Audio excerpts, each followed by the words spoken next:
स्त्री 2 रोज नए रिकॉर्ड बना रही है और पुराने सारे रिकॉर्ड ध्वस्त करने के लिए बिल्कुल तैयार है। 40 दिन हो चुके हैं, 41वां दिन चल रहा है, लेकिन फिल्म रुकने का नाम नहीं ले रही है। लग रहा है कि इसकी जो रफ्तार है उसमें कहीं कोई ब्रेक है ही नहीं। नमस्कार, मेरा नाम है मनीष शर्मा और आप देख रहे हैं जन गण मन रिएक्ट्स। तो भाई आज ये स्पेशल एपिसोड उन 5 चेहरों पर जिन्होंने स्त्री को खास बनाया। ये श्रद्धा कपूर नहीं, राजकुमार राव नहीं, फिल्म के जो टीम मेंबर्स हैं, एक्टर्स हैं, आज उनकी बात नहीं कर रहे हैं। वो सारे नाम आप जानते हैं, पहचानते हैं, उनके ऊपर काफ़ी चर्चा हो चुकी है, आपस में लेके खूब कलह हो चुकी है कि भाई मेरी वजह से फिल्म हिट हुई, मेरी वजह से फिल्म हिट हुई। पर मेरे हिसाब से इस फिल्म को हिट बनाने वाले 5 चेहरे हैं जो बैकफुट पर थे, उतना सामने नहीं आए, लेकिन उन्होंने इस फिल्म को बनाया है नंबर 1 फिल्म। सबसे पहले दिनेश विजान।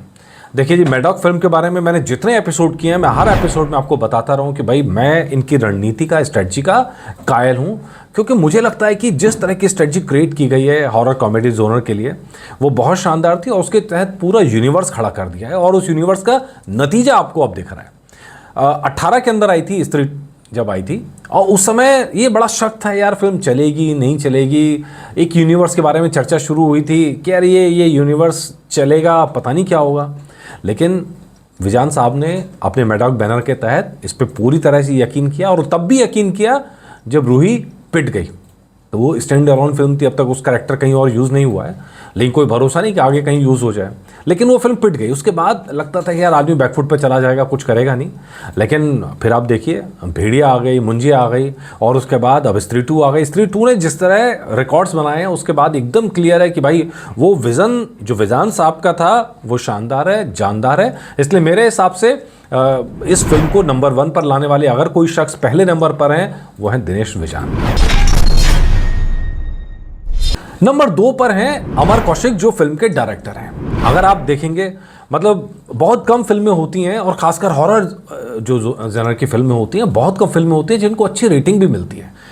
इसकी वजह क्या है? इसकी वजह है एक उनका जो डायरेक्शन का स्टाइल है, वो स्टाइल ने लोगों को बांधे रखा है शुरू से लेकर आखिर तक, पहले पार्ट से लेकर दूसरे पार्ट तक।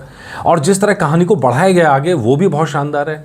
अब जैसे एग्जांपल के तौर पे मैं आपको बताता हूँ, जैसे वो जो वहाँ से सर कटेगा, सर कट के घूमता हुआ आता है और हाथों में आता है, वो कुछ और सीन भी हो सकता था, लेकिन ये डायरेक्टर की अपनी समझ है कि वो उसको कैसे फिल्माया जाए, क्या किया जाए, और वो सारा रिजल्ट आपको बड़े पर्दे का जो चमत्कार है वो यहाँ देखने को मिलता है।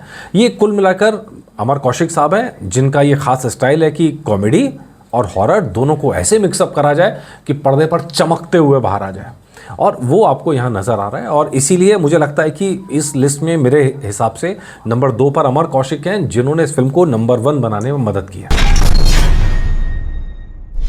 नंबर 3 पर है राज निधिमोरू और कृष्णा डीके, जिन्हें राज और डीके के नाम से जाना जाता है। भाई ये फिल्म की पटकथा लेखक, इन्होंने स्क्रीन प्ले वगैरह लिखा। मतलब सबसे इंटरेस्टिंग पार्ट मुझे ये लगा कि एक कर्नाटक की एक लोकल किंवदंती थी स्त्री वाला, नालेबा नालेबा, कि भाई इसका मतलब होता है कलाना। उस वाली कहानी को उन्होंने स्त्री में कन्वर्ट करा, और स्त्री में कन्वर्ट ही नहीं करा, एक मैसेज के साथ कन्वर्ट किया। और जो वो मैसेज है, ये फिल्म सिर्फ इसलिए नहीं चली कि हॉरर है, इसलिए नहीं चली कि कॉमेडी है, इसलिए भी चली कि फिल्म के अंदर एक मैसेज है। और दूसरी वाली फिल्म में भी वो मैसेज पूरी फिल्म के अंदर था, पूरा प्लॉट उसके अंदर मौजूद था। वो जो मैसेज देने की कोशिश की गई है वो भी इस फिल्म की कामयाबी का बड़ा हिस्सा है। और जिस तरह से वो पूरे स्क्रीन प्ले को सामने लेकर आए हैं, मुझे लगता है कि ये उनके, मेरे हिसाब से नंबर 3 पर उनका नाम आना चाहिए। नंबर 4 पर है नीरेन भट्ट, जो डायलॉग राइटर है। इस फिल्म के डायलॉग बड़े, अगर आप देखेंगे, एक खास स्टाइल है। नंबर 1, वहाँ लोकल लैंग्वेजेस जो हैं उसका इस्तेमाल किया गया है।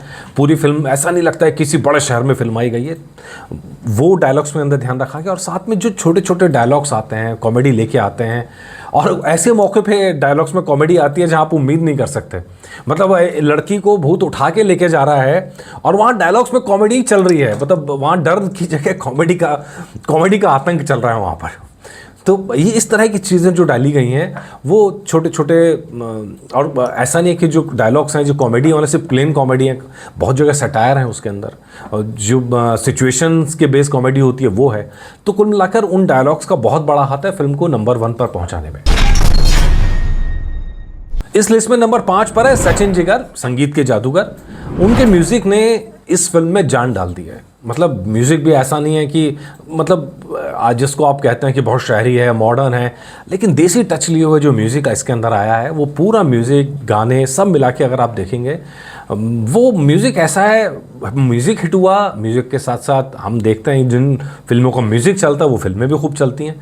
तो वहाँ पर इसका भी असर रहा है और मेरे इस लिस्ट में उनका नाम नंबर 5 पर है। मैं ये नहीं कह रहा हूँ कि श्रद्धा कपूर का कोई रोल नहीं रहा, मैं ये भी नहीं कह रहा हूँ राजकुमार राव का कोई रोल नहीं रहा, लेकिन अक्सर क्या होता है, जो एक्टर्स होते हैं जो बड़े पर्दे पे सबके सामने रहते हैं वो खूब चमक के आते हैं, लेकिन पर्दे के पीछे जो लोग काम कर रहे होते हैं वो उतना निकल के नहीं आते।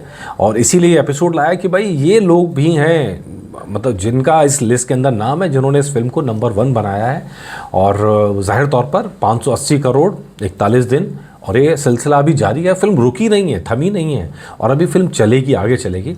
और अब देखना ही है कि और कौन कौन से मुकाम पर पहुंचती है, क्या रिकॉर्ड्स बनाती है, कहाँ तक पहुंचती है। जो अपडेट होगा आपके लिए ज़रूर लेके आएंगे। नमस्कार।